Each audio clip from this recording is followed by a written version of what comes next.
a person, a defective eye has near point कितना होना चाहिए मोनिका बताओ? लेकिन उसका 50 है, 50 centimetre and far point that is 1.2 metre, जो कि इंफिनिटी होना चाहिए।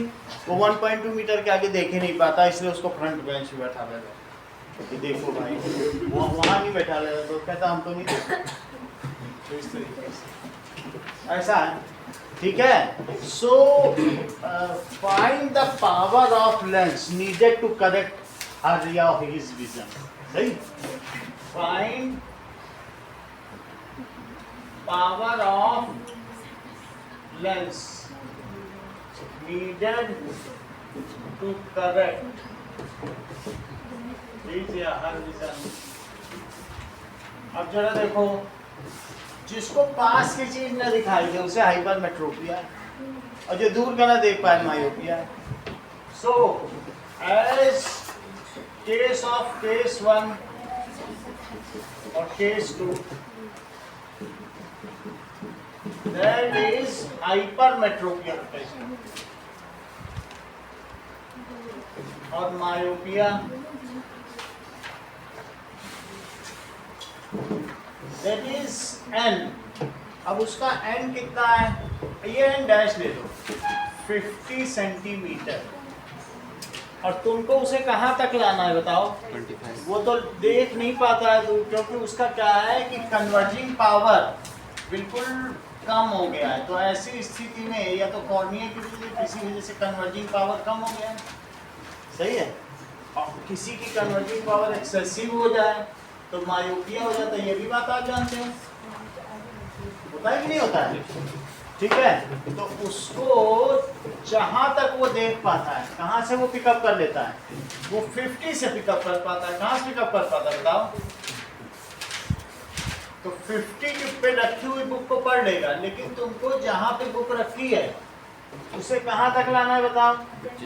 मेरा कहने का मतलब है कि अगर उसके लिए ये U है तो इसका तुमको भी कहां तक ले आना है? यहां से पिकअप कर ले। समझ आई बात की नहीं? 50 से करता है तो यहां से जब रे तुम्हारी थोड़ी सी दबे तो दबने के बाद क्या हो जाए, इस तरीके से आए। तो अब आप मुझे बताइए U कितना है? U कितना है उसका? -50। ऐसा करने के लिए तुम्हें किसे लेंस लगाना पड़ेगा। क्यों लेंस लगाना पड़ेगा? बिकॉज ऐसा एक करेक्टिव लेंस लगाओगे तभी ये चीज संभव हो पाएगी, अदरवाइज थोड़ी ना हो पाएगी। वो उसको थोड़ा सा यहाँ से दबा देगा और दबने के बाद फिर क्या होगा, इट विल। और उसे कौन सा लेंस लगाना पड़ेगा? मायोपिया में ये कौन सा हाइपरमेट्रोपिया है ना, हाइपरमेट्रोपिया में ऐसा लगाना पड़ेगा। सही है, देखो U कितना है? अभी मैं इसके आपको दोनों डायग्राम भी बता देता हूँ। U कितना है? -50 सेंटीमीटर। V कितना चाहिए? 25 सेंटीमीटर। और लेंस का फार्मूला बताओ? 1/f। तो 1/v। V कितना है? -25 और -15, इट इज 1/f। ओके, तो -25 और +1/50 it is equal to 1/f। तो इसलिए उसको कैसा लेंस चाहिए? कॉन्वेक्स चाहिए कि कॉन्केव चाहिए? जरा चेक करो। दैट इज इक्वल्स टू, ठीक है, -2 और प्लस कितना आ गया? 1। तो फोकल लेंथ निगेटिव आ रही है, इस चीज को फिर से पता करो। दोनों चीज सही ली गई है।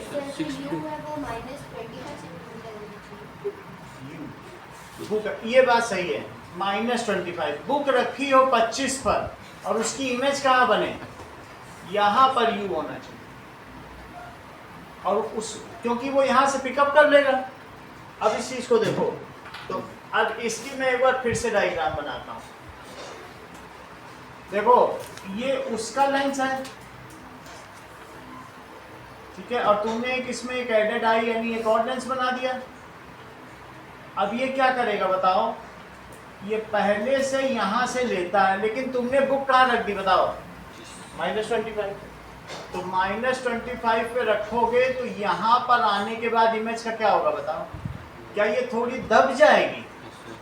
अच्छा, अगर ये थोड़ी सी दब गई, देखो दबा दी है, तो दबने के बाद क्या हो जाएगी, ये देखो दबने के बाद उसको लगेगा वो कहाँ से ले रहा है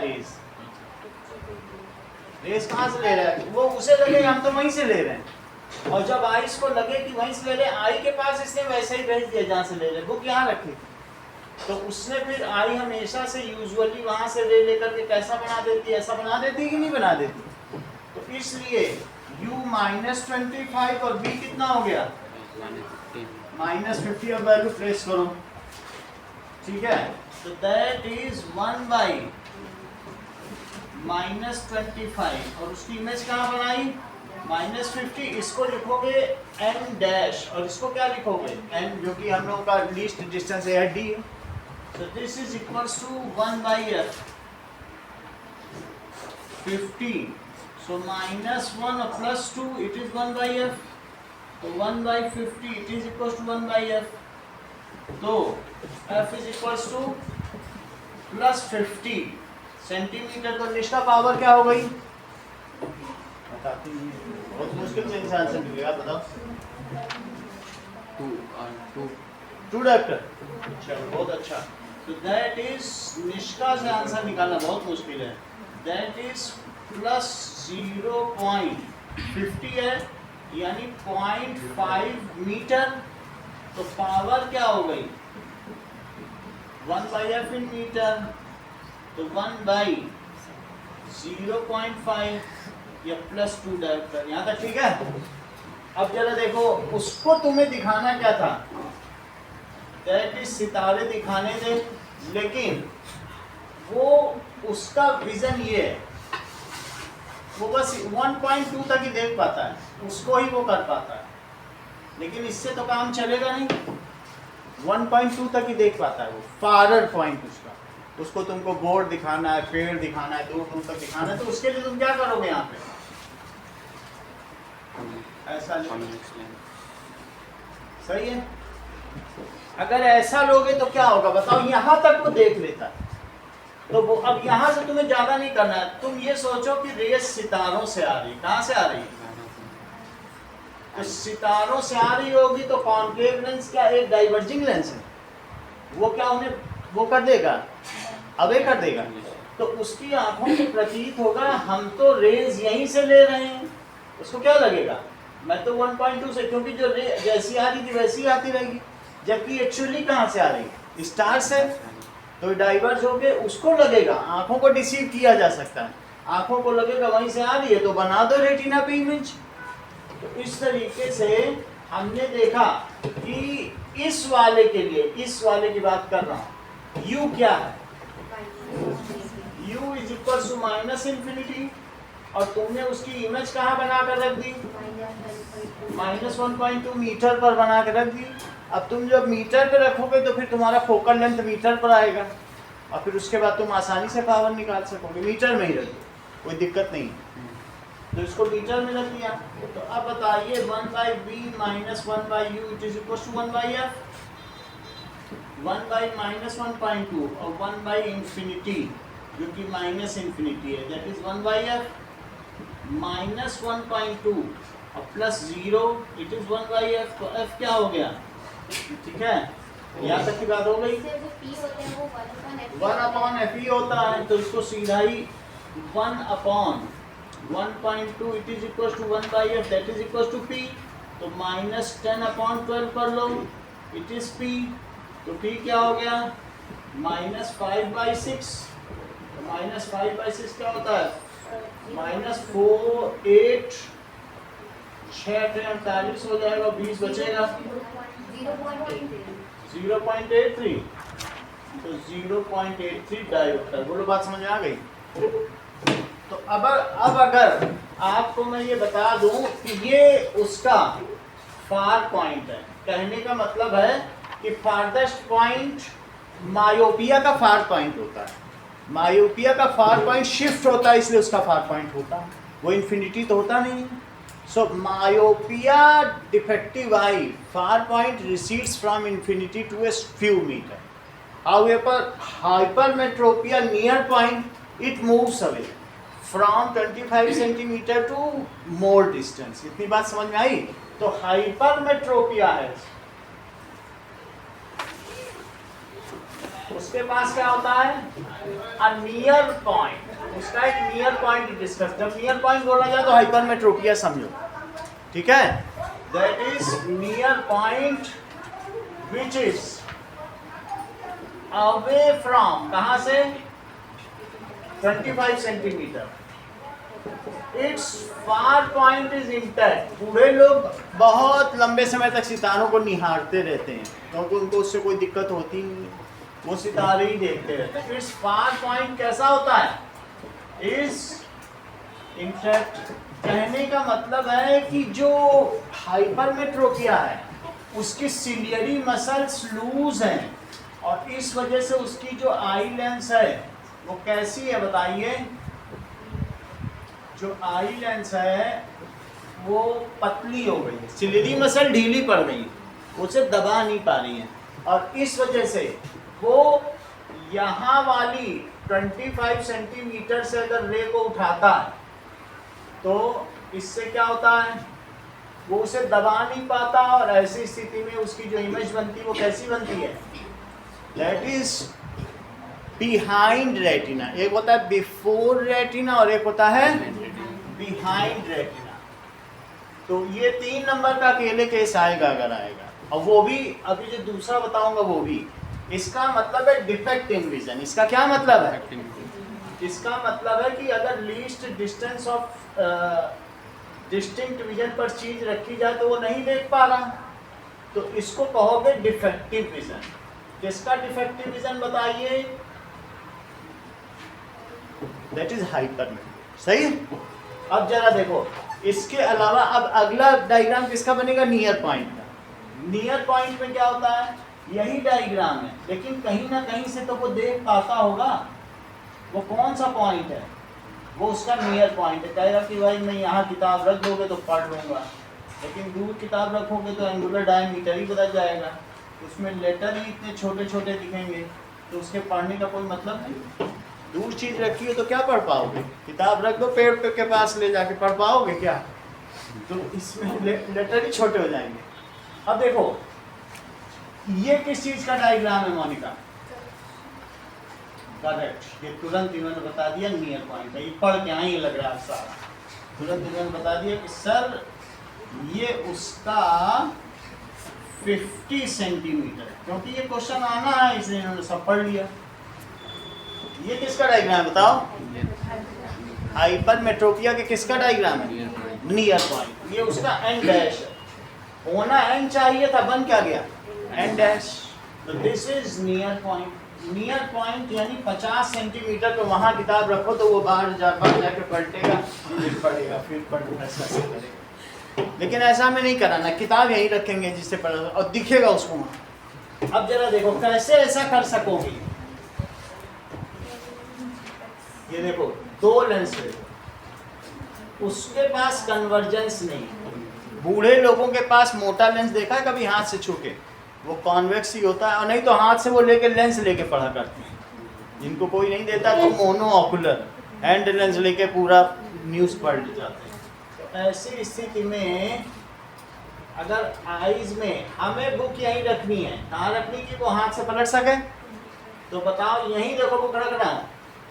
तो अगर मैं बुक यहाँ रखूँ तो अब उसे कहाँ मिलनी चाहिए? यहाँ। तो थोड़ा सा ये दबेगा, देखो दबा कि नहीं?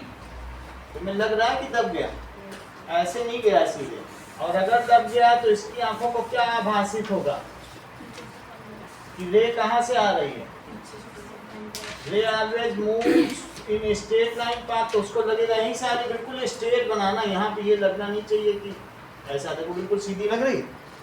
अब फिर क्या ये वही चीज है? ये उसे पता ही नहीं चलेगा कि उसकी आंखों के सामने एक एडेड आई या कन्वर्जेंस लेंस लगाई, बीच में ही मोड़ना, ये बीच वाली लाइन पे। अब फिर वो उसको आसानी से यहाँ से बीच में मोड़ लेना, और यहाँ से नहीं, बीच में। ठीक है, तो उसे क्या लगेगा? ये चीज समझ में आ गई? ये किस चीज का डायग्राम है? That is correction of hypermetropia.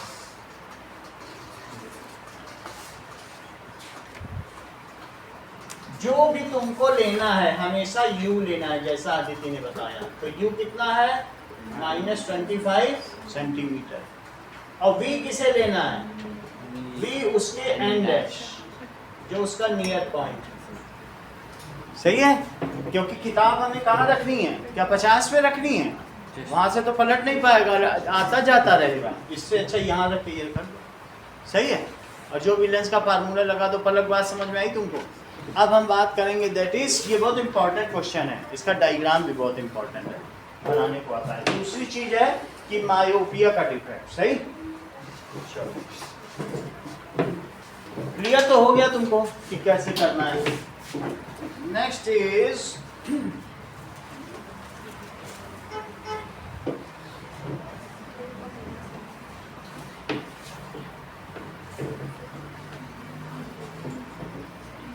ना, अब ये देखो, myopic person has defect in far vision as its far point.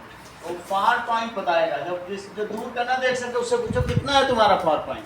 अगर वो कहे 2 मीटर है तो यहाँ बैठा दो, 3 मीटर है तो वहाँ बैठा दो, 5 मीटर तो वहाँ बैठा दो, उससे पूछ लो कितने तक।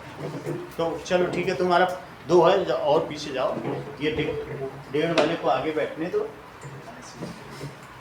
तो far point few meters, that is few meters से 1.2 मीटर टू 2 मीटर, ऐसे ले लो।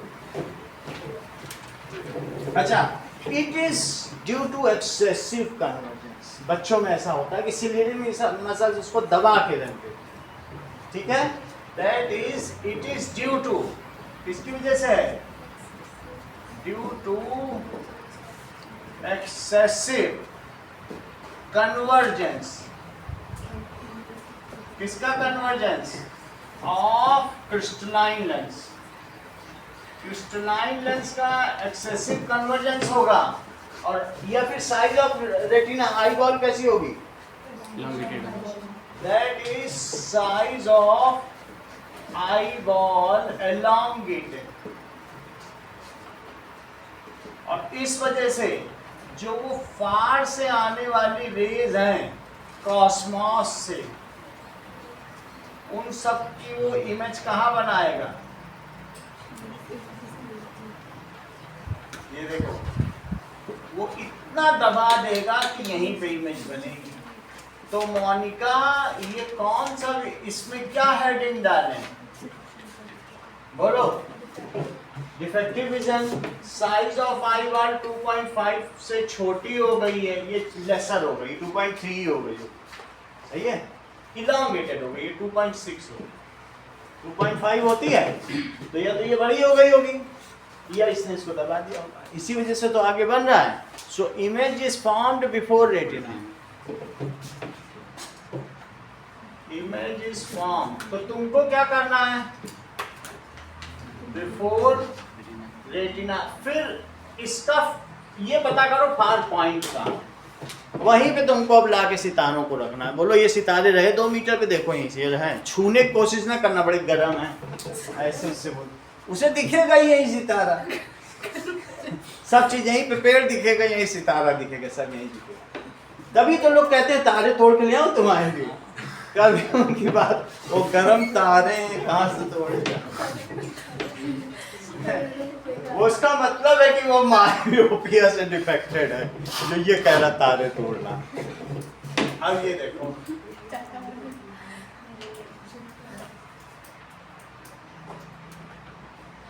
ये देखिए, so that means यहां से एक्सेसिव है, तो भी ये देखो सीधी आ रही थी तो बहुत दबा दिया, लेकिन ऊपर जा रही हो तो क्या उनको दबा पाएगा? ये देखो, ये कोई चीज ऊपर जा रही है तो दबाना मुश्किल है, और सीधे को तो खट से दबा दे। ऐसे जा रहा है, उसको ज्यादा दबाएगा तो दबाते दबाते तक भी वो चीज कहां तक पहुंच जाएगी, तब तो रेटिना तक पहुंच जाएगी, क्योंकि इसको कितना ज्यादा दबाना पड़ा, चेक कर रहे हो कितना, यहाँ नहीं है कि नहीं। तो इस तरीके से मोनिका ये तुम बताओ, ये इस डायग्राम में मैं क्या लिखूं, हमें फार पॉइंट ऑफ मायोपिक है ना, सही। और ये क्या चीज है, ये उसका एफ डैश है, एफ नहीं है, एफ तो इंफिनिटी होता है लेकिन वो डिस्टॉर्टेड है, तो इसलिए क्या लिख दूं बोलो, far point of myopic reason.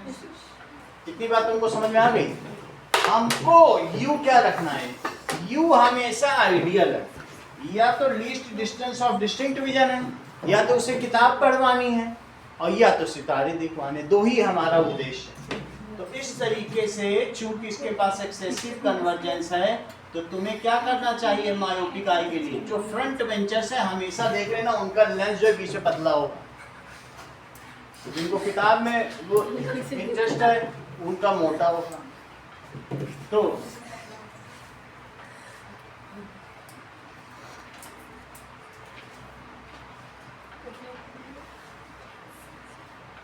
ठीक है, इतनी बात तुमको समझ आ गई।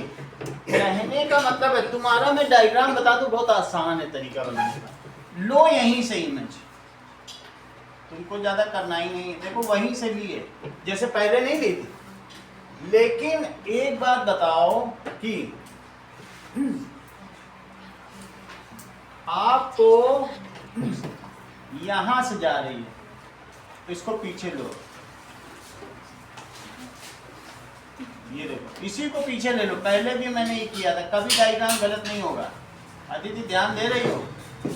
और बताओ यहां से अगर रेज आई, अब इसको सीधी ले लो, ये रेज सीधी आ गई, यहां से भी सीधी आ गई, यहां तक सीधी आ गई, सही है।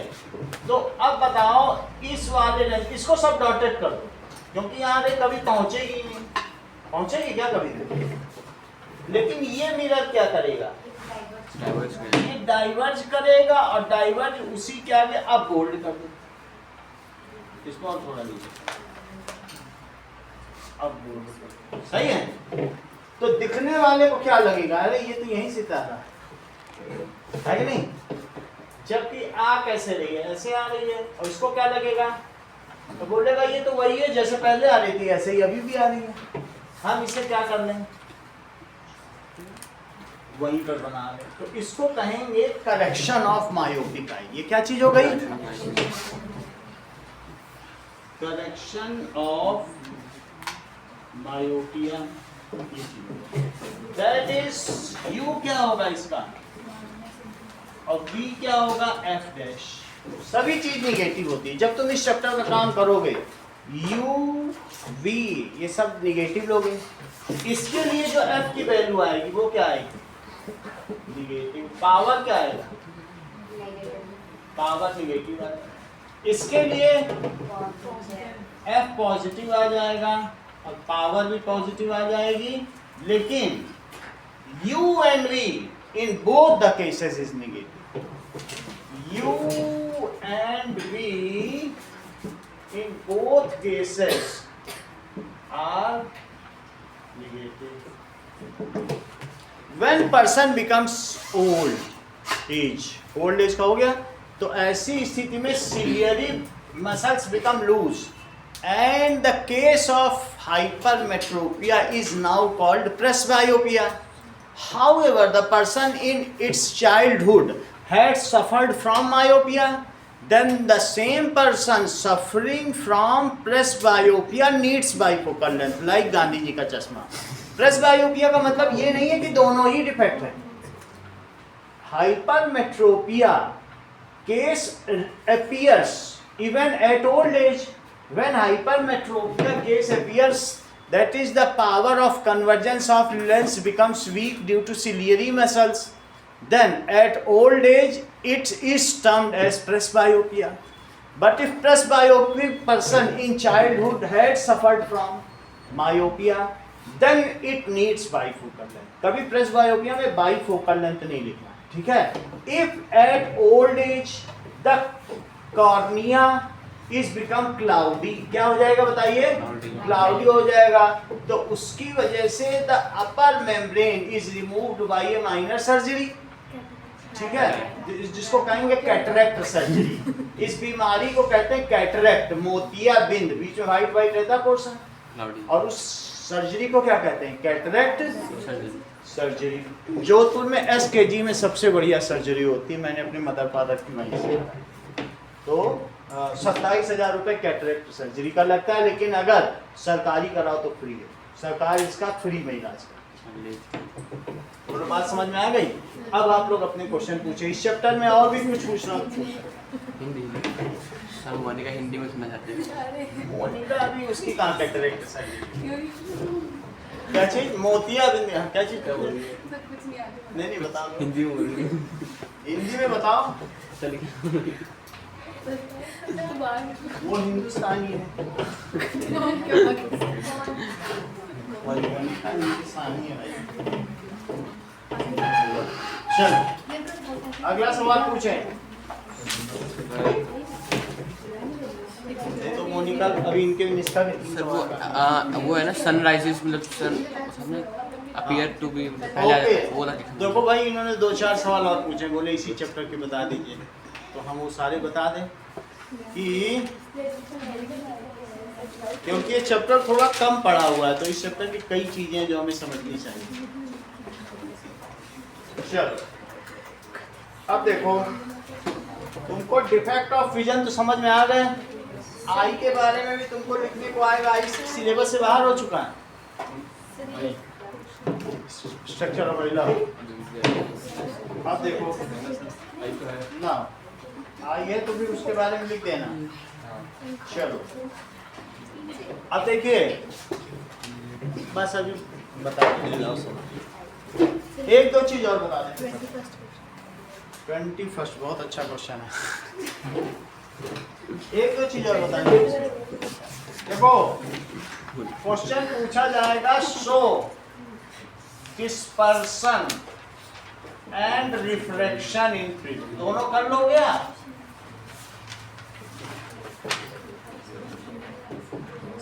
डिस्पर्शन जब करना होगा तो इसको कहते हैं कि स्लिट से व्हाइट लाइट डालना, ये स्लिट होगा, ठीक है, और यहाँ पे बल्ब जला देना ऐसा। व्हाइट लाइट क्या होगा? यहाँ पे देखो सब लाइट बेंड होगी। यहाँ पे हम लोग बोलो, तुमसे सवाल पूछा जिससे मुझे थोड़ा सा पता चले कि ऐसे मैंने इसको कई कलर में कर दिया।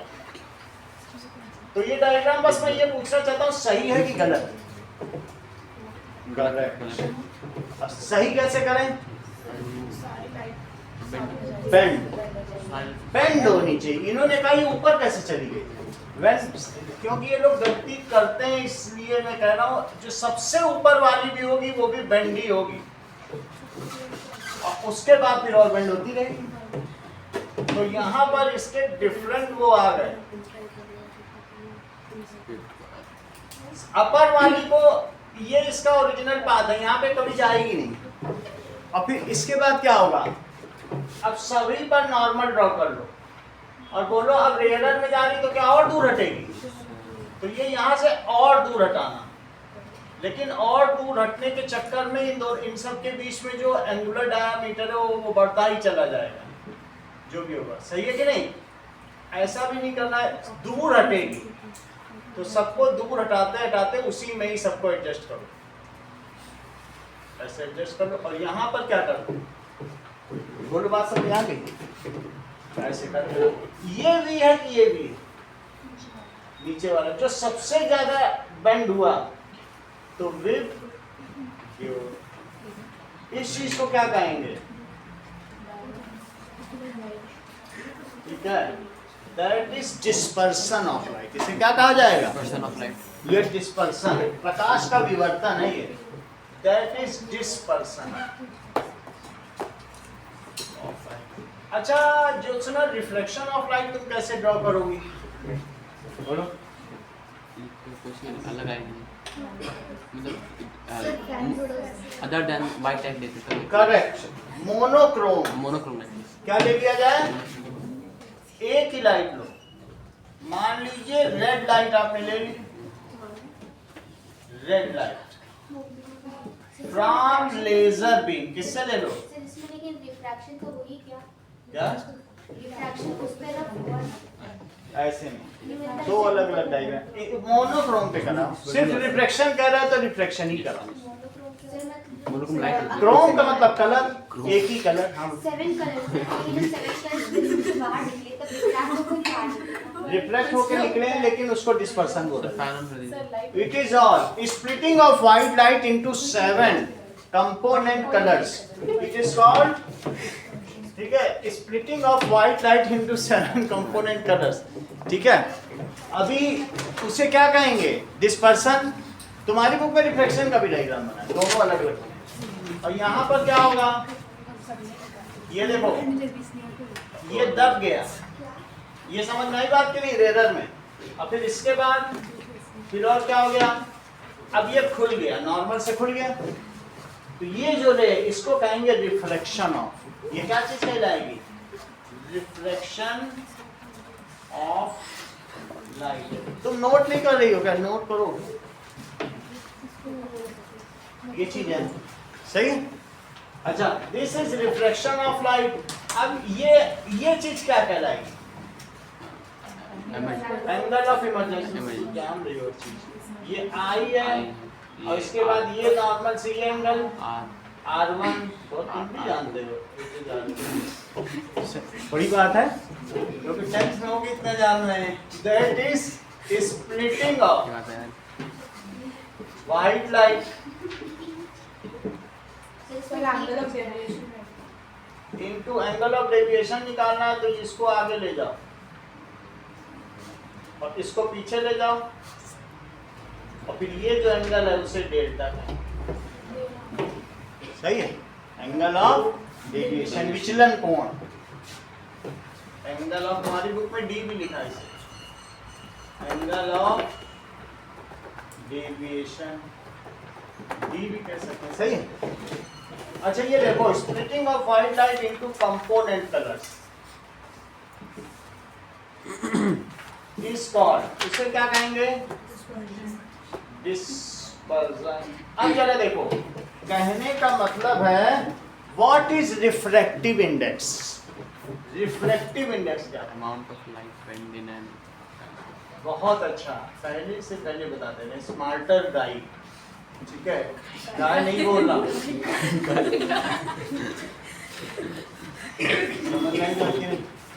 रिफ्रैक्टिव इंडेक्स क्या है? Refractive index is the ratio of speed of light in air to speed of light in that medium. Refractive index of second medium with respect to first medium, जिसमें जाती है उसे second medium कहते हैं, इसे first medium. So refractive index of second medium, ये question important, इस पे 1 या 2 नंबर की चीज आएगी। Refractive index of second medium with respect to first medium. तो इसको तो एब्सोल्यूट रिफ्रैक्टिव इंडेक्स कहते हैं। अभी रुक जाओ, वैक्यूम के बगैर कुछ नहीं कहते एब्सोल्यूट, जितना ऐसा ही है। अभी 2 पेयर है, क्या पता ये वाटर हो ये ग्लास हो। So second medium with respect to first, it is the ratio of, क्योंकि ये क्वेश्चन वंदना ने पूछा तो उसके पहले मैं थोड़ा सा बता दूं, फिर इनके क्वेश्चन पे आ जाओ। That is ratio of speed of light इन, हाँ सेंटेंस पूरा करो। should have had in another video. बहुत अच्छा, इन फर्स्ट मीडियम, जैसा कि हमको निकाला, बड़ी बात है, एयरफोर्स से पढ़ के इतना बता रहे हैं, to speed of light in second medium.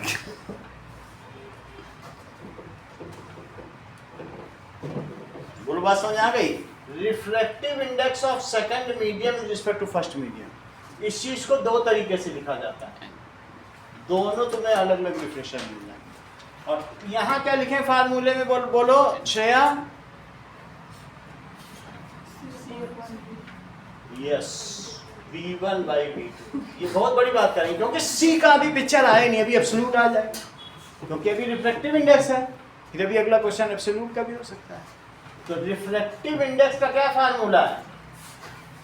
Velocity of light in first medium to velocity of light in second medium. N21 को कुछ लोग N21 का दूसरा भी नाम कहते हैं absolute refractive index of second medium और upon absolute refractive index of first medium. जैसे मैं ये कहूं कि N21 is equals to N2 by N1 या V1 by V2। सही है? V क्या होता है? बोलो, न्यू लैम्डा। न्यू तो बदलेगा नहीं, तो इसलिए लैम्डा 1 by लैम्डा 2। बोलो, बात समझ आ गई? लेकिन वंदना इसी को sine I by sine R, इनका क्वेश्चन है वो पूछने वाली है। तो आपको समझ में आ गया ना कि अगर किसी भी तरीके का क्वेश्चन आता है तो इस तरीके से करना है, सबको उसी ऑर्डर में लिखना है। ये चीज ये आई है, ये देख लो पलक, आई बड़ा वाला एंगल है, तो रिफ्रैक्टिव इंडेक्स हमेशा ज्यादा ही रहेगा किसी भी चीज का। तो N21 it is N2 by N1 V1 by V2। इतना तुम समझ लोगे तो समझो 1.5 नंबर तुम्हारे हाथ में है, बस इतना ही समझना है। और लैम्डा 1 by लैम्डा 2, फ्रीक्वेंसी नहीं बदलती, frequency never changes when light moves from one medium to other medium. और दूसरा देखो sine I by sine R. अब हम बात करते हैं absolute refractive index. So if light moves from vacuum to other medium, ठीक है, then whatever is its refractive index is called absolute refractive index. The refractive index of any medium with respect to vacuum is called absolute refractive। ये कैसे निकाला जाए? उसी का chart तुम्हारी book में, it never changes। इसकी वैल्यू चेंज क्या होगी? कुछ सही है? अभी मैं तुमको बता दे रहा हूँ, देख लो। मान लीजिए मैं इसी को बता दे रहा हूं, तब तुम्हें समझ में आ जाएगा।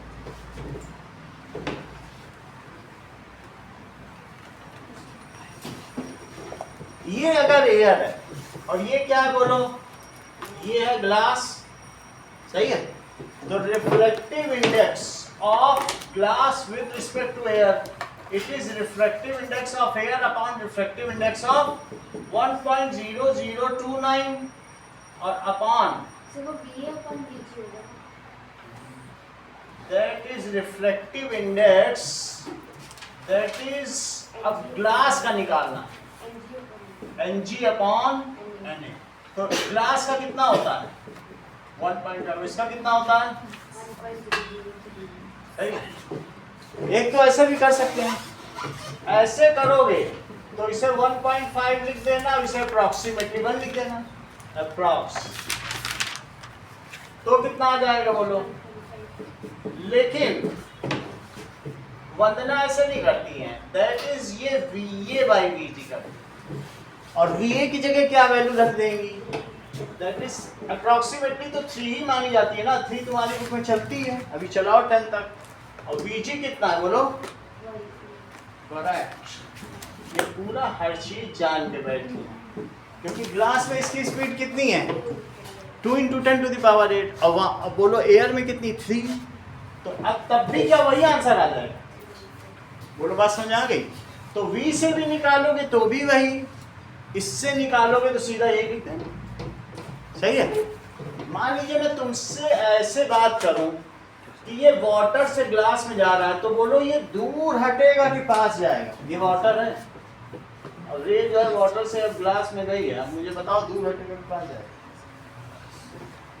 मोनिका, बहुत अच्छी बात है, उन्होंने बोल दिया पास, तो मुझे पास ही लिखना पड़ेगा। इसका रिफ्रैक्टिव इंडेक्स ऑफ वाटर 1.33 है और इसका रिफ्रैक्टिव इंडेक्स ऑफ ग्लास कितना है? ये इनके एब्सोल्यूट रिफ्रैक्टिव इंडेक्स, सही है? अब हम देखें एब्सोल्यूट रिफ्रैक्टिव इंडेक्स होता क्या है, तब तो इस सवाल को कर पाए। एब्सोल्यूट रिफ्रैक्टिव इंडेक्स क्या होता है?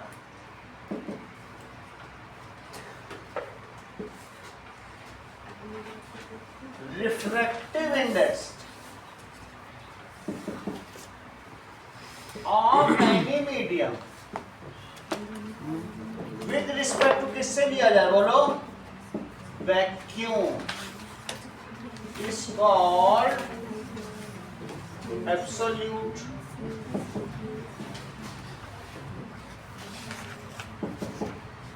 इतनी बात तुमको समझ में आ गई?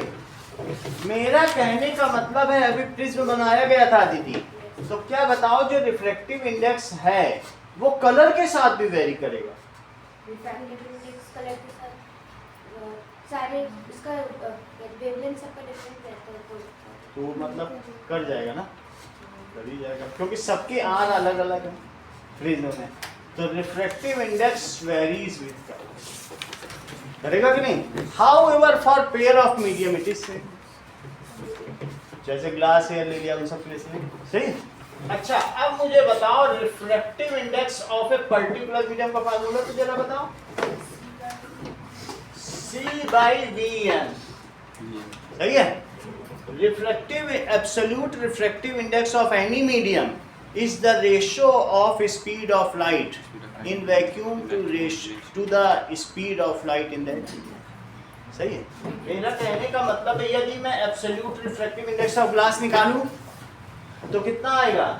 That is 3 into 10 to the power 8 और 2 into 10 to the power 8। ये थोड़ा कम होता है, मैंने 3 लिख दिया, 2.99 होता है, थोड़ा ब्रेकेट है, ए में भी लोग वही ले लेते हैं ना, तो कितना आ जाएगा बताओ? 1.5। समझ आ गई बात? तो इस तरीके से तुम एब्सोल्यूट रिफ्रैक्टिव इंडेक्स वाटर का भी निकाल सकते हो, वो 4/3 आ जाएगा। कितना आ जाएगा? अगर रिफ्रैक्टिव इंडेक्स 4/3 है तो पूछा गया है कि find speed of light in water. अब कैसे करूंगी? हाँ बोलो मोनिका, अगली लाइन बताओ। चलो आप बताओ। 4/3 is equal to NW is equal to C/VW। कितनी तेज है मोनिका, हर चीज इसको मालूम है, प्रेरणा लेके बता रहा होगा, वरना इतना इसे कहाँ पता। आगे बोलो। 4/3 4/3 8 equal to 3 into 10 to the power 8 upon VW। ये क्वेश्चन बहुत लाइकली टू कम है, ये कॉमन क्वेश्चन है, ऐसा आता है। NW बता देगा और कहेगा वाटर में, ऐसा बिल्कुल कॉमन है। अब आगे बताओ। That is VW क्या हो जाएगा? 3 into 10 to the power 8 upon into 3/4। तो कितना हो जाएगा? That is VW 9 by कितना हो जाएगा? into 10 to the power 8, that is 2.25 into 10 to the power 8। कुछ लोग तो वाटर में लाइट की स्पीड याद करके बैठे हैं, ऐसे ऐसे लोग। That is meter per। सब में याद है मुझे, कमाल के लोग हैं। इतनी तुमको बात समझ आ गई VW क्या है? चलो इतने आगे बात करें। अगर अब आगे बात करना है तो हमें एक वंदना का क्वेश्चन उठाना है। तुम्हें समझ में आ गया रिफ्रैक्टिव इंडेक्स से कुछ भी सवाल है, ऐसे ही तो करोगे। चलो अब आप लोग भी थोड़ा एक रिफ्रैक्टिव इंडेक्स से ही पूछ लो, चीजें कम से कम क्लियर तो हो जाएं। इस पे 2 नंबर तक का आता है आंसर। चलो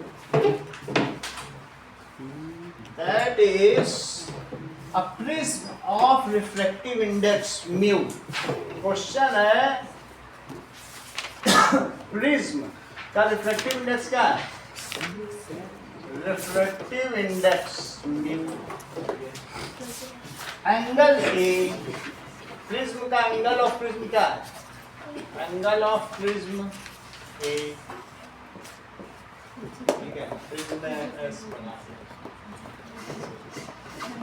अच्छा, in the minimum deviation position, ठीक है, मिनिमम डेविएशन का एंगल तुम लोग को पता भी है, तो बोलो तो फिर मैं उसी हिसाब से करूँ। बता दीजिए। करेक्ट। ये बोल रही जब ये लाइन बेस के पैरेलल हो वो मिनिमम डेविएशन की पोजीशन। देखो बहुत बड़ी बात बताई अदिति ने। मिनिमम डेविएशन की कंडीशन समझो। सर वो इंडेक्स के बारे में क्या रिफ्रैक्टिव इंडेक्स म्यू न्यू एक ग्रीक लेटर है टर्म ऐसे। अल्फाबेट सर पर म्यू का मतलब तो परमिएबिलिटी हर जगह जो भी यहाँ यही वो जो दे रहा है वही मान लो वो। अच्छा ईटा होता है इसका रिफ्रैक्टिव इंडेक्स का, या वो म्यू दे रहा है? ईटा थे ईटा लिया जाना चाहिए। अब लेकिन वो जो ले रहा है वही तो हम लेंगे, हमें क्या लेना है। ईटा कोई आप लोगों ने सरल करके एन कर दिया, अगली क्लास में ईटा कर दिया, सही है। अभी ये लेकिन लिया तो जो लिया वही लो। मिनिमम डेविएशन कब होता है? Angle of minimum deviation then the value in terms of when, ये जो बीच वाली लाइन है इसको क्या कहते हैं बताइए? Incident ray. क्या कहेंगे? और ये क्या है? रिफ्रैक्टेड रे। क्या है? रिफ्रैक्टेड रे। और ये कौन सी है? इमर्जेंट। कौन सी है? इमर्जेंट रे। When refracted ray is parallel to base of prism, then it is called the condition of minimum deviation. न्यूनतम विचलन की कंडीशन बता रहा हूँ, प्रूव करके दिखाऊंगा फिर इनका आंसर। सही, चलो क्या लिखे बताओ। सर इसका मतलब ये रेड कलर होता है वही देगा। रेड से लेना देना नहीं, कोई भी तुम मोनोक्रोम लो, रिफ्लेक्शन की बात की जा रही है। वायलेट के बेस की तो बहुत ज्यादा रेड, उससे ज्यादा नहीं, तुम रिफ्लेक्शन की बात करो, यहाँ डिस्पर्सन की बात ही मत करो। ये मोनोक्रोम है। ये कौन सी है? Monochrome line. चाहे वायलेट ले लो चाहे जो ले लो, हर एक की मिनिमम डेविएशन की एक कंडीशन है। दैट इज एक मोनोक्रोम ले लिया, क्रोम तो चलाते होगे, दैट इज मोनोक्रोम, सही है। सो व्हेन रिफ्रैक्टेड रे, क्या हो बोलो? Refracted ray is parallel to base of prism. ये किसके पैरेलल हो जाए? Parallel to base of prism. It is the condition of, ये किसकी कंडीशन है? Minimum deviation. अब जरा यहां सारी बातें करो, मैंने तुमको इतना तो बता दिया, और क्वेश्चन में ऑप्शन पूछा जा रहा है तो फाइंड ए कह रहा, तब ए क्या होगा? 4 ऑप्शन दिए हैं। निष्ठा आदित्य को बताने देना, तुम मत बताना, देखें बता पाती है। Sine inverse root mu minus 1/2, ठीक है। 2 कॉस इनवर्स म्यू/2। आदित्य को ही करने दो अब ये काम, बोलो सही, बताना नहीं, ये सही है। अब ये देखो मिनिमम डेविएशन तुमको समझ में आ गया। मैं एक डायग्राम बनाता हूँ, अभी आंसर आ जाएगा। ये तो तुमको समझ आ गया। ये बताओ कि ये चीज आई क्या है? और यहाँ से परपेंडिकुलर पड़ा, और ये देखो मैंने ऐसे कर दिया, सही, और यहाँ से परपेंडिकुलर पड़ा, ये सीधी ले जा रही है, इसको मैंने परपेंडिकुलर जरा लंबा कर दिया, और यहाँ से भी परपेंडिकुलर डाला, ये भी लंबा कर दिया। ये 90 डिग्री है। Yes sir. और ये भी कैसा है? 90 डिग्री। अच्छा ये बताओ फिर इसके बाद तो ये निकल जाएगी, यस सर। बाहर निकल जाएगी। मिनिमम डेविएशन की कंडीशन ये होती है कि ये एंगल है, ठीक है। और ये बताओ क्या तुमको ये 90, ये पूरा 90 लग रहा है? Yes sir. लग रहा है? और इधर वाला भी 90 लग रहा है? लग रहा है। कहीं तुम्हें ये भी तो 90 नहीं लग रहा है? लग रहा है। यानी 90 नहीं होगा, क्यों? क्योंकि ये अब एक क्वाड्रिलेटरल। अब मोस्टली जो भी प्रिज्म होते हैं वो इक्वी एंगुलर या फिर क्या होते हैं, इक्विलेटरल ट्रायंगल्स होते हैं। तो A60 का हम मानते नहीं हैं, ये बहुत सारे अलग अलग तरीके के हैं, बहुत तरीके के निकॉल प्रिज्म भी हैं अलग, 0 डिग्री 1 डिग्री से शुरू हो जाते हैं प्रिज्म, तो बहुत पतले पतले भी हमारे पास सब रखे हुए हैं। तो अभी तुम्हें ए ही मानो, अगर ये 60 होगा तब ये 120 होगा, क्योंकि दो 90 हो गए। चलो इस चीज को तुम थोड़ी देर के लिए एक एंगल मान लो, दैट इज M। बोलो बात समझ आ गई? अच्छा अब मुझे बताओ कि ये लाइन अगर आगे जाती तो क्या ये एंगल I होता? Yes sir. अच्छा ये एंगल क्या R1 होता, अभी पहले थोड़ी देर पहले बताया था राज ने। अच्छा ये E होता यस सर। और ये R2 होता, सही है। तो क्या R1 plus R2 plus M 180 होता? Yes sir. That is R1 plus R2 plus angle M कितना होता? 180। अब आगे देखो, A प्लस 90 प्लस M क्या होता? A प्लस 90 डिग्री और प्लस 90 डिग्री और प्लस M, ये क्या होता? 360 डिग्री। यहाँ तक तुम्हें बात समझ में आ गई? Yes sir. अच्छा अब मुझे तुम ये बता दो ये एंगल कितना, ये मुझे नहीं समझ में आ रहा। अगर ये बता दोगे तो मैं फिर आगे का भी काम करूँगा। बहुत अच्छा, इन्होंने कहा सीधा जा रहा था, ये भी आई है, तो ये आई है, तो वर्टिकली अपोजिट भी आई है, तो इतना कितना हुआ? आई माइनस, ये तो तुम्हें समझ में आ गया ना, वर्टिकली अपोजिट से। तो यहाँ क्या लिखोगे बोलो? आई माइनस आर। अच्छा अब मुझे बताओ ये चीज भी मैं अगर रिट्रेस करूं, ये मिला दिया, तो ये ई है, तो इधर का कौन सा ई हुआ? ये पर ये हुआ यस। ये वो ई हुआ। तो ई माइनस सिर्फ इतना बताओ कितना हुआ? E minus R2। E minus R2। R2। तो अब ये और आगे लाइन चली गई, बात बढ़ गई। तो बोलो अगर तुम्हें दो एंगल पता हो, कौन कौन से एंगल पता हो? That is interior opposite angle, तो क्या तुम एक्सटीरियर भी निकाल सकते? यस सर, निकाल सकते हैं। क्या होगा इन दोनों को जोड़ के सम होगा उनका। मेरा कहने का मतलब है कहीं तुम E माइनस R1 और plus Yes, sir, yes, sir. E minus R2 तो नहीं समझ रहे हो? वही। आप वंदना का लेवल समझिएगा थोड़ा, बहुत ऊंचा लेवल है, हम ऐसे नहीं कह रहे। ये समझ में आ गया ना तुमको? इतनी बात तुमको समझ आ गई? अच्छा अब मुझे बताओ सबको जोड़ के, कहीं तुम इसी को तो डेल्टा नहीं बोल रहे थे, एंगल ऑफ डेविएशन, तो डेल्टा क्या हो गया बोलो?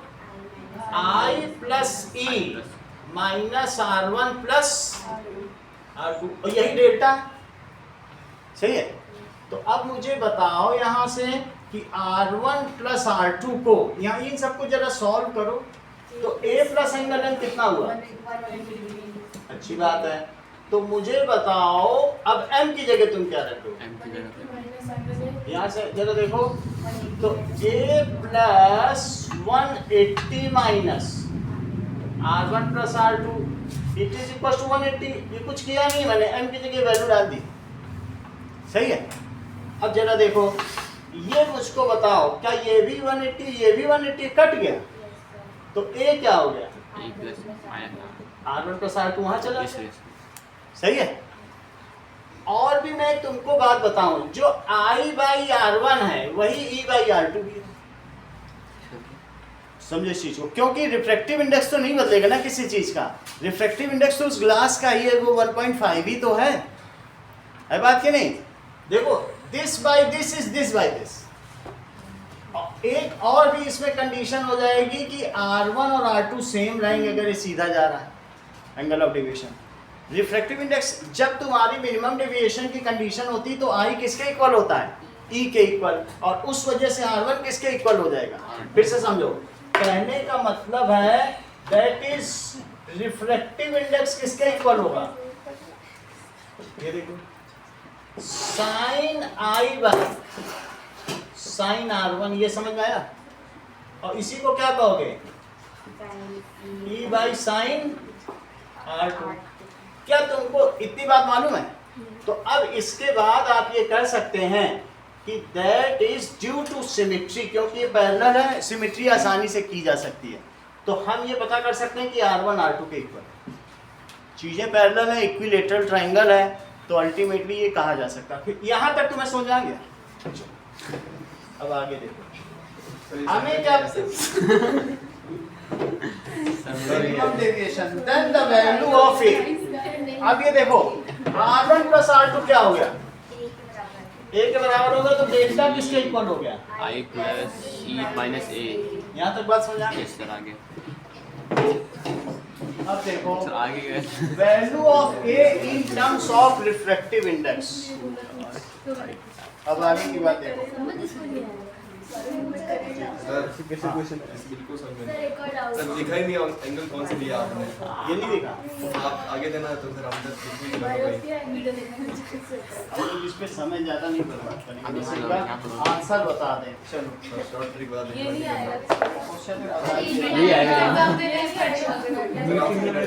ये 11th का क्वेश्चन डाल दिया है। फिर आप ऑप्शन बना दो और देख लेंगे जो आगे आगे तो कर लेंगे।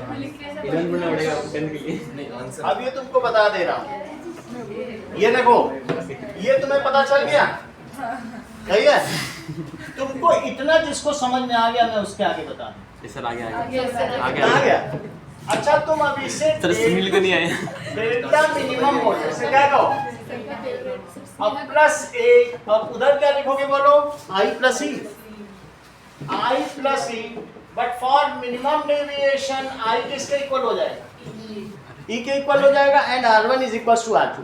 आई को टू ई कैसे हो गया? सर आप आई ऊपर बाहर क्यों लगाया? ये एक सिमेट्री है, ठीक है। अगर आप ज्योमेट्री से करोगे, ज्योमेट्री में अभी जाने की जरूरत नहीं है, उसके लिए आपको एक आगे चल के ग्राफ पता चलेगा कि ये जो एंगल ऑफ डेविएशन है किसी एक पॉइंट पे मिनिमम होता है, तो वहाँ आई इज इक्वल टू ई होता है। ये ग्राफ 11th में तुम पढ़ ही लोगे, तुम्हें ज्यादा क्या करना है जानो, ये जानो ज्योमेट्री सोचो। ये एक तरीके से वैसा है, कौन सा ट्रायंगल है?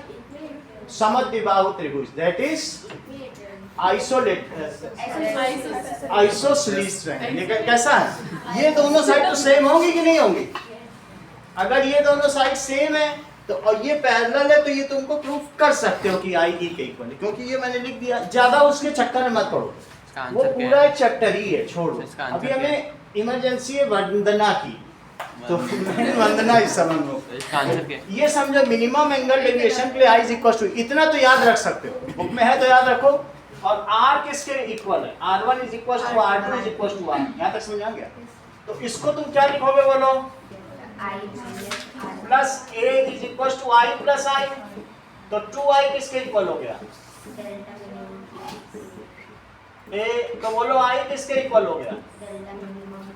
Delta minimum. अब तुम लोग आंसर चेक करना शुरू कर दो, सर तो बोलो ये it is the condition of minimum, तो फाइंड ए। यहां तक तो तुम्हें समझ में आ गया?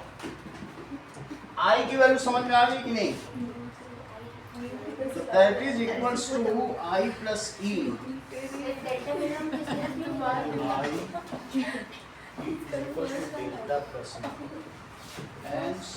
अब जरा देखो, हम लोग का क्वेश्चन कौन सा है? अब देखो, ये मुझे बताओ रिफ्रैक्टिव इंडेक्स क्या होता है? Sine I by sine R. ठीक है, आई की जगह क्या रखो?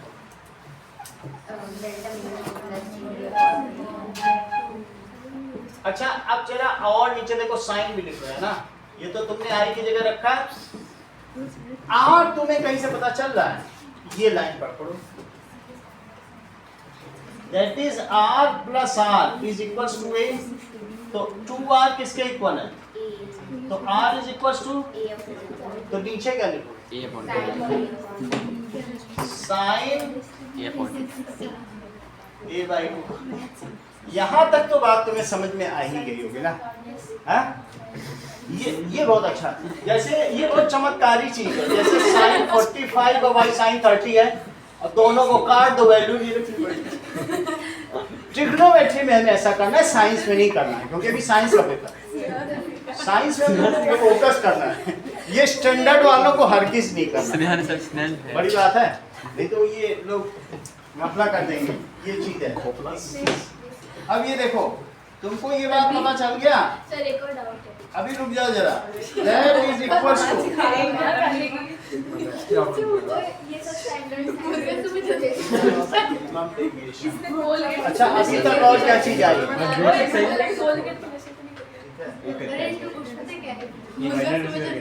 इसका आंसर ये है, तुम लोग ये लिख लो, छोड़ो। सर ये स्टैंडर्ड है हमारे काम। अगला सवाल, अरे तो घर हट ले इसको बस। क्योंकि अब इसके आगे जो कराएंगे उसमें 11th की ट्रिग्नोमेट्री छोड़ो। यही लड़ा के चले आना बस। अब बहुत फिर हम बहुत आगे निकल जाएंगे, बेकार चली जाएगी। सही बात फाइनल। अब क्वेश्चन नंबर बोलो।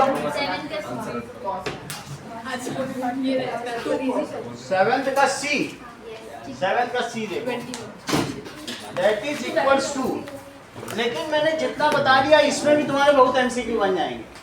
ऐसे बीच बीच में आएंगे, डेविएशन की क्या कंडीशन है, तो I इज इक्वल टू ई हो जाएगा, और इसके अलावा R1 इज इक्वल टू, ऐसे करके बहुत सारे बन जाएंगे। अब आगे देखो, that is a chick wakes up with the sunrise and sleeps by sunset. How does?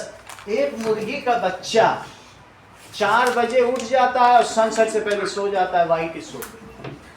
तो बताइए, हम लोग ये देखते हैं रॉड्स होते हैं और कौन होते हैं? रॉड्स सेंसेस ब्रिलियंसी वाइल कौन सेंसेस कलर। सो अच्छी आपको मालूम है चूजों की आवाज से या मुर्गियों की बांग से हम लोग उठते हैं, गांव में तो यही होता है क्योंकि वो 4 बजे उठ जाते हैं। She has more rods than cones in its retina. Retina तो रॉड क्या करते हैं बताओ? रॉड सेंसेस, ठीक है, rod senses intensity of light. So with the first ray during sunrise they wake up. So with the sun first ray of year during sunrise these wake up, वो उसको sense कर लेते हैं और during night में सब red red हो जाता है। मतलब आपको ये मालूम है कि संध्या काल में या गोधूली वेला में सब कुछ सूर्य भी लाल हो जाता है, तो उनकी आंखों में ब्रिलियंसी पहुंच ही नहीं पाती। रेड की तो सबसे कम एनर्जी है, और सबसे कम एनर्जी होने की वजह से वो सेंस नहीं कर पाती है कि कोई लाइट आ भी रही है। रेड तो सबसे कम एनर्जी वाला, आंखें नहीं लाल होती है। मतलब अब वैसे तो कलर ही कलर, रेड रेड कलर पड़ रहा है, रेड कलर पड़ रहा है, समझ आया? एक होता है कि जब सबसे सुबह है तो उसमें भी ये चीज होती होगी, बट ये कहेंगे कि during sunset they cease to get any rays, so they, ये हो सकता है। या फिर ये भी हो सकता है कि उनका स्लीप साइकिल 12 घंटे का होगा, जब जल्दी उठें तो जल्दी सोएंगे, क्योंकि ये बायोलॉजिकल साइकिल है। जो 4 बजे उठा है वो कैसे रात के 10 बजे तक जागेगा, उसका स्लीप साइकिल पूरा नहीं होगा। इतना लिखना काफी है। And they sleep early in evening.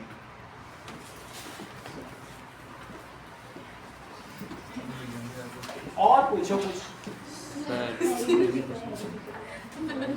Sir 24 लो, जो भी आपके न्यूमेरिकल से कहीं पूछो, 24 ये ह्यूमन का देखो 24 क्वेश्चन है, 4 नंबर पे केस चलिए।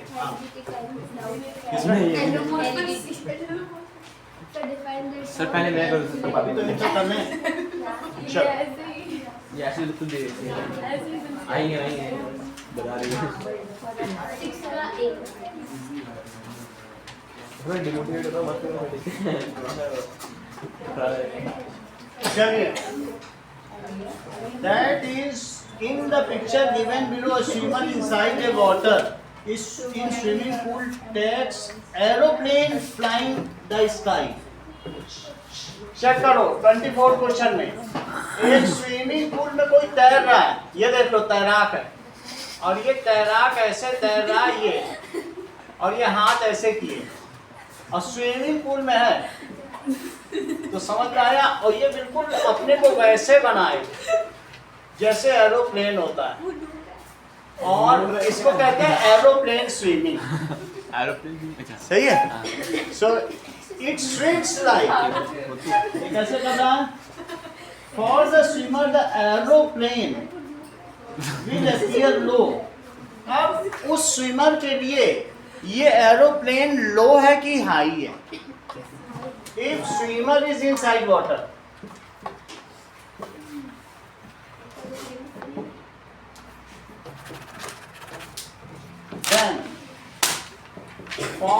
Swimmer? Sir high and low का क्या मतलब हुआ? आप जाने, वो तो पूछ ही रहा है। समुद्र में थोड़ी लो और हाई। चलो अब देखो, वो मतलब मैं बता दे रहा हूँ, बस तुमको आंसर देना। ये देखो, यस मेरा कहने का मतलब ये रही मछली जो कि पानी में उछली, ये सही है। ये मुझे बताइए कि इससे 2 रे निकली, सही है। अब जरा देखो कि बाहर का कोई अगर ऑब्जेक्ट है तो वो मछली को ऊपर दिखेगा कि अंदर। मान लीजिए यहाँ पर एक आदमी खड़ा है, ये एक आदमी खड़ा है।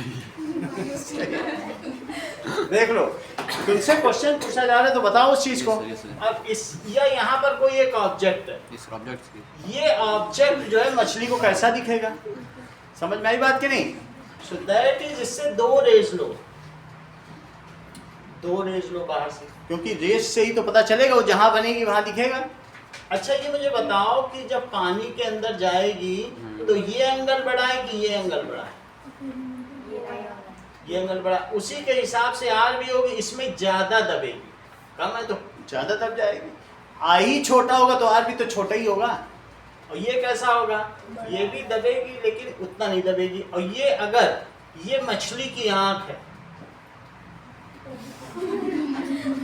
ये सब जो बहुत पास पास बना दोगे तो तुम देख ही नहीं पाओगे। मैं बिल्कुल बगल ही बगल बना दूं, कुछ समझ पाओगे क्या? तो ये अब जब मछली देखेगी तो पानी में देखने वाली चीज को तुम यही डायग्राम वहां बना के आओगे तो भी सक्सेसफुल है। ये पॉइंट कहाँ दिखाई पड़ेगा? दूर अपर दिखाई पड़ेगा। तो तुमसे जो क्वेश्चन पूछा जा रहा है वो बताओ। हाई पानी के अंदर कोई चीज, पानी से अंदर, if observer is inside water and object is in rarer medium then it appears.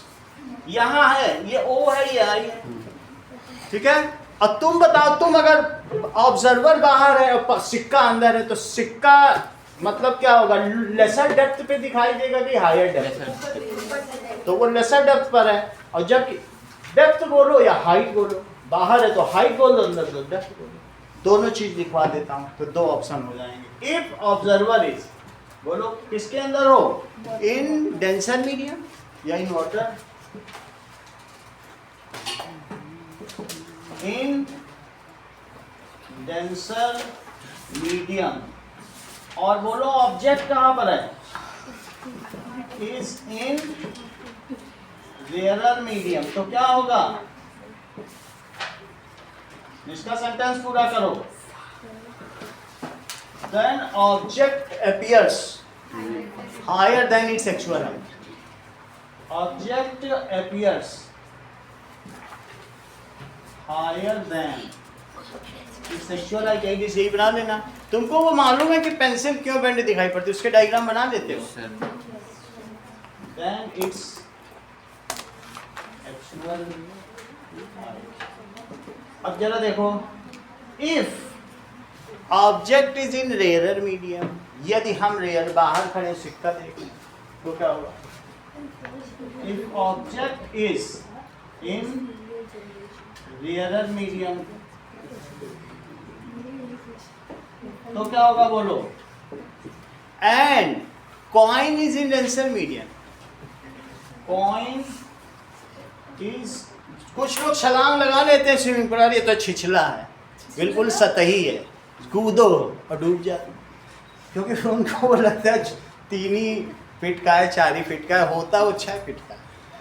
तो इस तरीके से, and coin is in denser medium, it looks raised.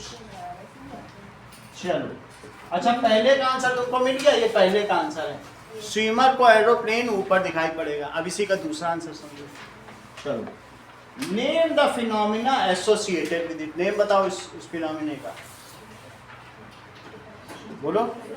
Yes, it is due to reflection of light. ये प्रकाश के अपवर्तन के नियमानुकूल है। ये बात समझ में आई कि नहीं? ये किसकी वजह से हो रहा है? लाइट बेंड हो रही है ना, तो यहाँ से बस आप एरो बना देना, यहाँ से ये लाइट आ रही, ऐसे आ रही। अगला देखिए, कल आपको हेरिडिटी के बहुत सारे सवाल करा देंगे और लाइट के भी ले आना तो पूरा हो जाएगा, आपका बाकी खुद तैयार करेंगे। चलो अब देखो, so it is as per laws of reflection. B part, C part देखो, इसमें आप सुनो, that is name any other phenomena associated with it. तो और कौन सा फिनोमिना इससे सर एसोसिएटेड? एक पीआईएफ हो सकता है, बट क्या? मतलब पार्टी के अंदर पीआईएफ भी होता है। इसका आंसर देखो, total question number stars. Yes, इसका एक और फिनोमिना है, कह रहा इसी से संबंधित दूसरा फिनोमिना बताओ। Stars appears higher than they actually are. ऐसे पूछा, कह रहा कि ऐसा इसी रूल पर एक और कौन सा फिनोमिना होता है। मान लो तुमने यहां से देखा, फिर से देखो, ये स्टार है, ध्यान दीजिए, इसका स्टार है, इससे दो रे लो और बोलो रे जैसे ही हमारे एटमॉस्फेयर में आएगी तो क्या होगा। मैं बहुत सारी लेयर है, लेकिन बहुत सारी लेयर पर नहीं जा रहा है, तो बहुत सारी लेयर धीरे धीरे बेंड हो, वो दूसरा डायग्राम बनाऊंगा। लेकिन मैं ये बता रहा हूँ, ज्यादा आई है और कम आई है तो कम आर, और ज्यादा आई है तो ज्यादा बेंड हुआ। लेकिन यहाँ पर ये ऑब्जर्वर की आई है भाई, ये आप खड़ाई दिखा रहे हैं, तो फिर उसके बाद ये इसको कैसा दिखेगा, इसका है वही चीज की नहीं। तो इससे क्या पता चलता है कि स्टार्स अपीयर, और तुमको डायग्राम बनाना तो ऐसे बना लेना, बिल्कुल ऐसे, यहां से ऐसे और दूसरा यहां से धीरे धीरे ऐसे, और फिर इसके बाद ऐसे, ये भी सही माना जाए। और फिर यहां ऐसे कर, बिल्कुल सही है। यहां तक सीधे लाना, यहां तक तिरछा ना लाना, क्योंकि बेंडिंग तो तभी होगी, कहां पे बेंडिंग होगी बोलो, मीडियम में जाने के बाद बेंडिंग होगी, पहले ही होने लग जाएगी। तो ये है एटमॉस्फेरिक बेल्ट, ये अर्थ है, ये एटमॉस्फेयर है। As we move down then the medium becomes more and more denser.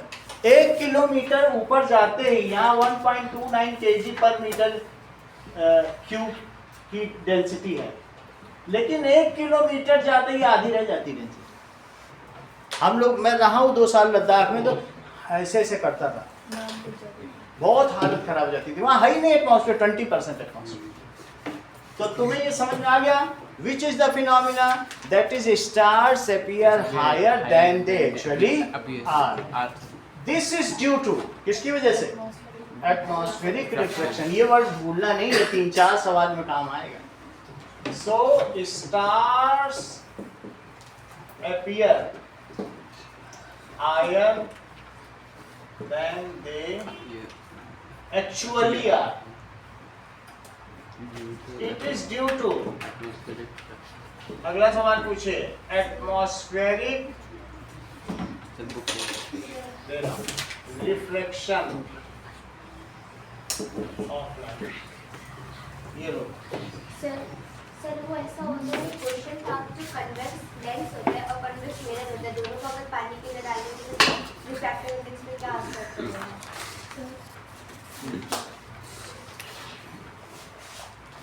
Reflective index को मिरर पे क्यों लेना? अच्छा, सर वो कैसे पूछते हैं, अभी नहीं होता तो फिर कुछ नहीं होगा।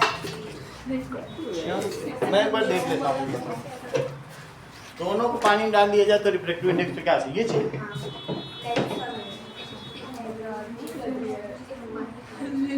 If convex lens and convex mirror are put in water, then what will be the effect on its reflection? Refractive index नहीं, फोकस पावर।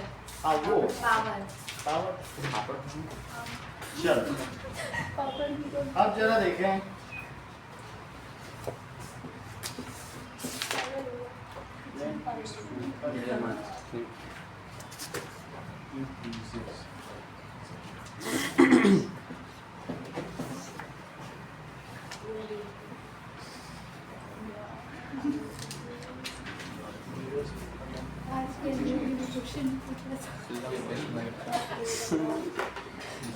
देखो क्वेश्चन पूछा गया है इफ कॉन्वेक्स लेंस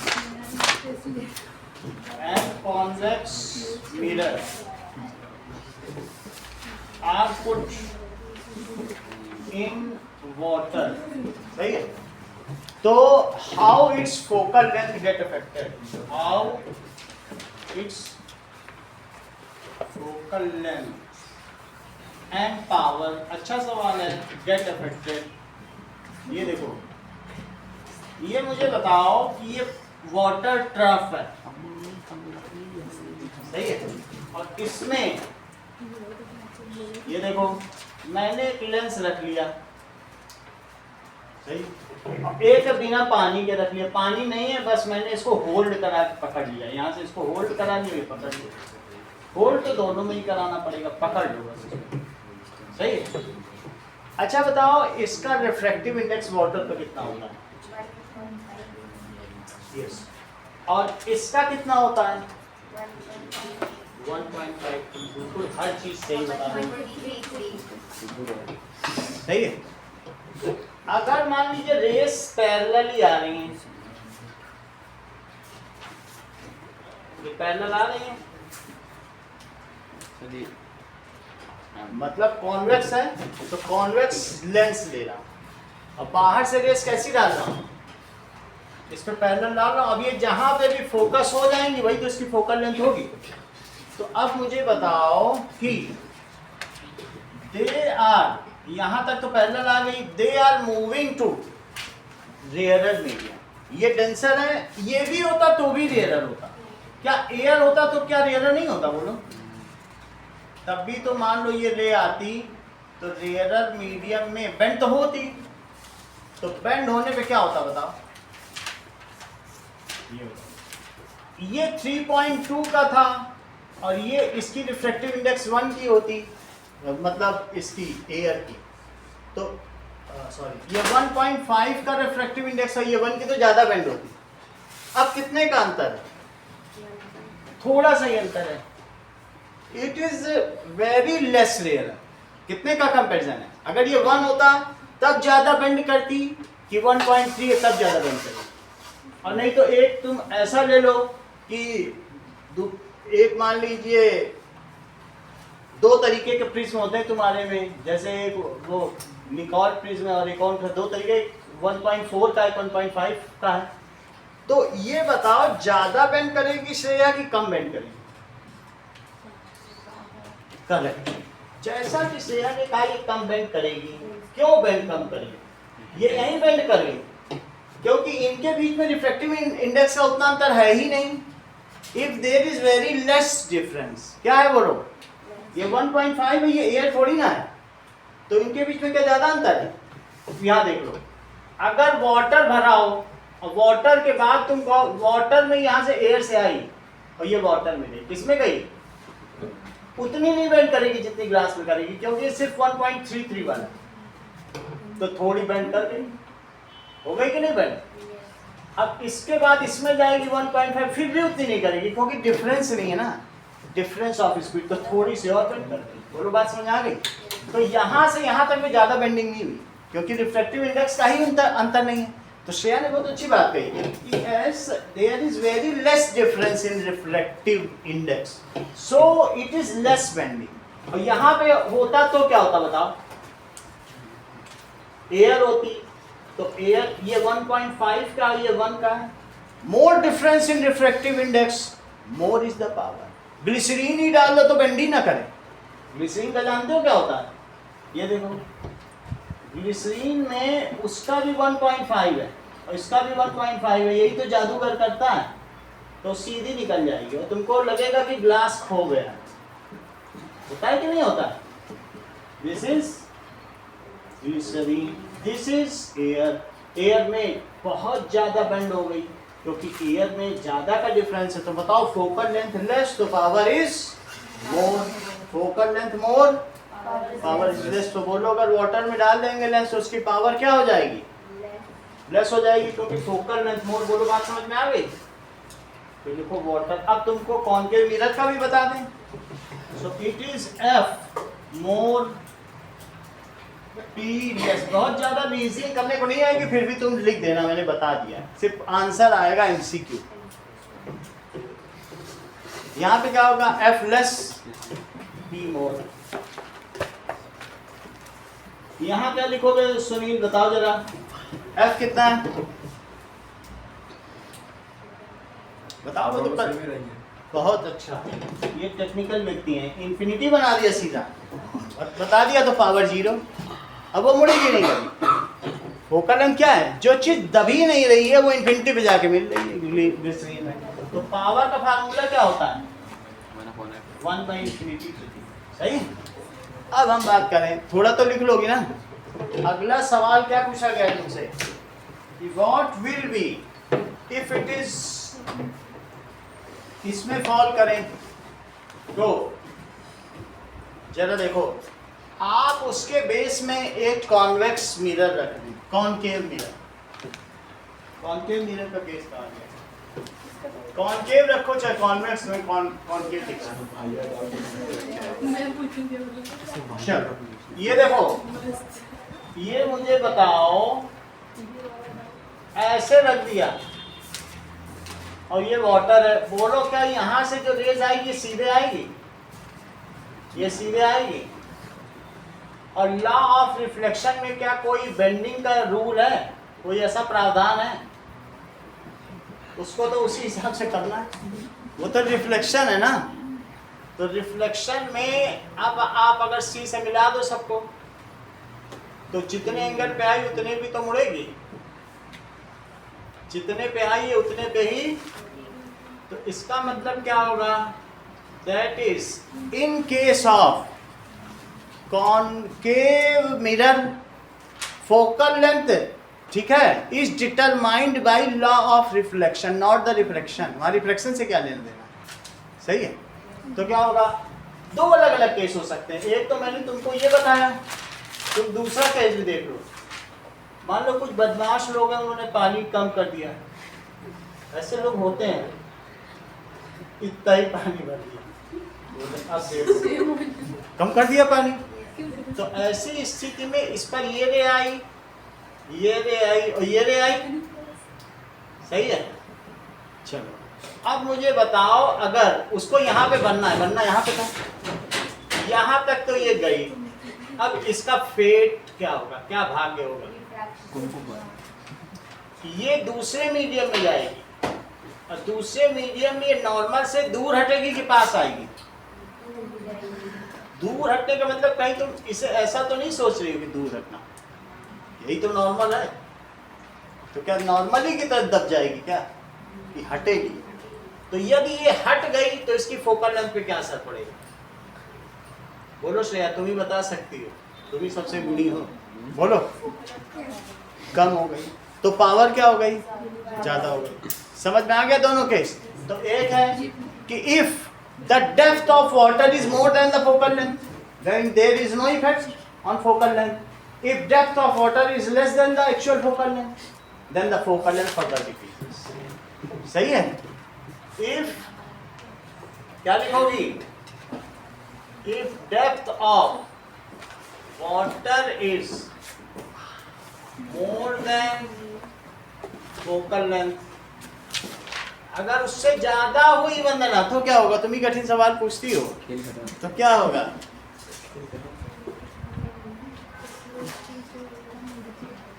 यस यही ठीक, correct. Then no change in focal length. ये ध्यान से सुनती हैं, मैं यही देखता रहता हूँ, टेक्निकल। और if depth of power is less than focal length,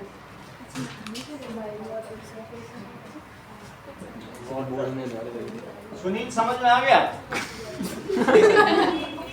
इसको समझ में आ गया ना, ये दब जाएगा। तो जब ये रे निकलेगी तो खुल जाएगी नॉर्मल से, क्योंकि रेयर पे जा रही है। तो जाना इसे कहाँ चाहिए था बताओ, यहाँ जाना चाहिए था इसकी एक्चुअल फोकल लेंथ पे। तो फोकल लेंथ कम हुई कि ज्यादा हुई, पानी अगर कम है तो वो खुल जाएगी, तो यहीं पे मिल जाएगी, कन्वर्ज हो जाएगी, तो कम होगी ना कुकर में। सर ये आगे मतलब क्यों नहीं जा रही है? पहले क्यों? ऐसा होता है कि जब रेयरर में जाती है तो रेयरर में जाने पे लॉ ऑफ रिफ्लेक्शन के हिसाब से ये अवे फ्रॉम नॉर्मल, तो वो सीधी न जाके दब गई। सही है? अभी बंदना ने बताया depth of water is less than, ध्यान से सुना करो जब वो बोले, देन फोकल लेंथ डिक्रीजेस। हाँ, अगला सवाल है।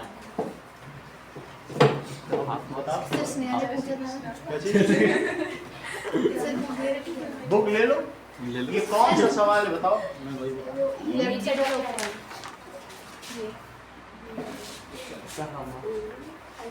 चलो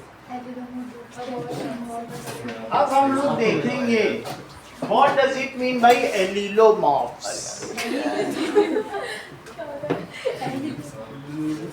ठीक है,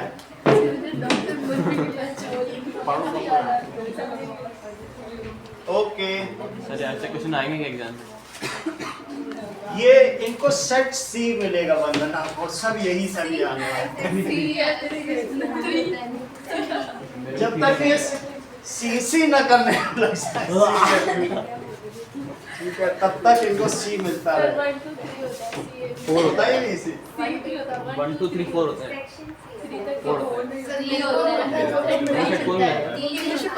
व्हाट इज एलिलोमॉर्फ? चेक करो एलिलोमॉर्फ। बी पे चलो तो कोई नहीं। बी पे चलो। What is एलिलोमॉर्फ?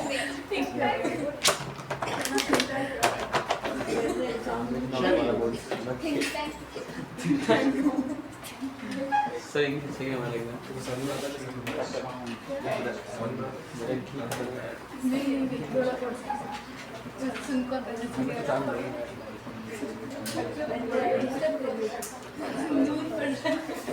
बहुत सुना दे।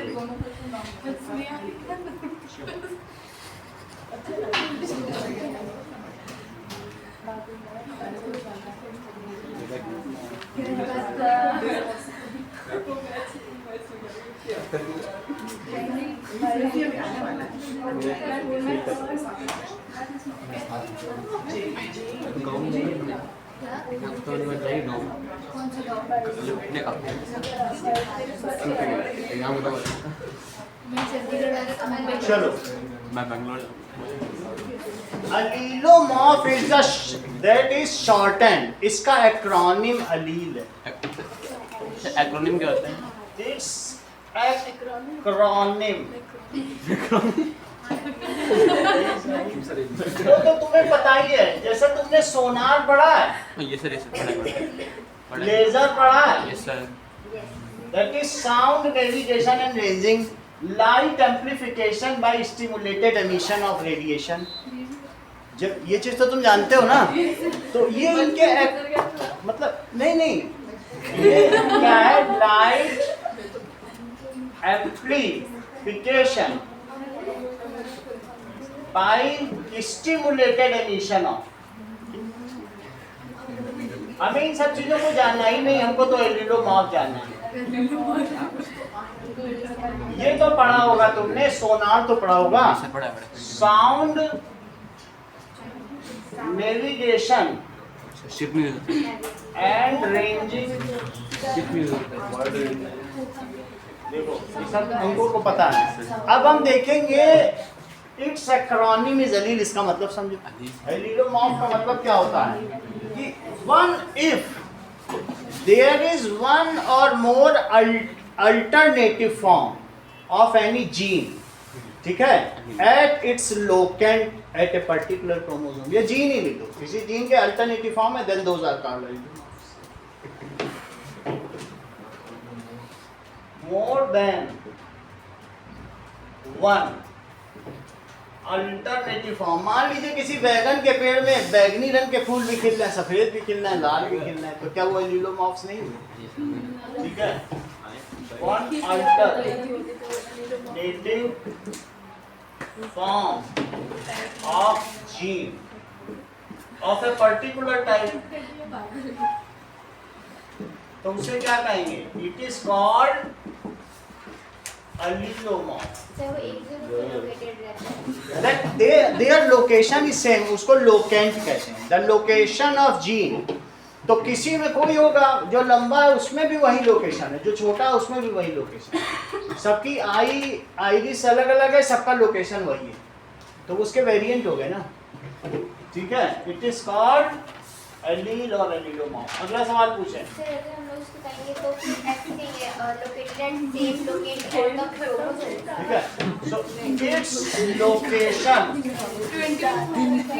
Is same, its location is same on a particular chromosome called locant of that allele, ये gene, same on a particular chromosome called, ठीक है, locant। आप ये समझ लो ये क्रोमोसोम है, इस क्रोमोसोम का नंबर है 13। कौन सा क्रोमोसोम है? 13 है, और इसी में 13 में अगर मैं कहूँ 2000 क्रोमोसोम है, ये 1013 क्रोमोसोम है। कौन सा है? ये जीन 1013। और तुम्हारे पापा की भूरी आंखें हैं और जबकि मम्मी की काली आंखें हैं, और तुम्हारी भूरी हो जाए तो भूरी आंखें क्या हो जाएंगी? डोमिनेंट हो जाएंगी। तो इन दोनों में रिसेसिव और डोमिनेंट का ही तो होता है। अलील का मतलब तो समझ गया ना, ये पर्टिकुलर लोकेशन पर होते हैं। और 2000 साइंटिस्ट पिछले 50 सालों से अलील की खोज कर रहे हैं, और ये खुशी की बात है कि अगले 25 सालों में वे सारे अलील खोज कर लेंगे। वो अमेरिका में बैठे और हाईली पेड है। उन्होंने 6 बिल्डिंग भर डाली हैं सारे अलील्स के खोज पर, बहुत बड़ी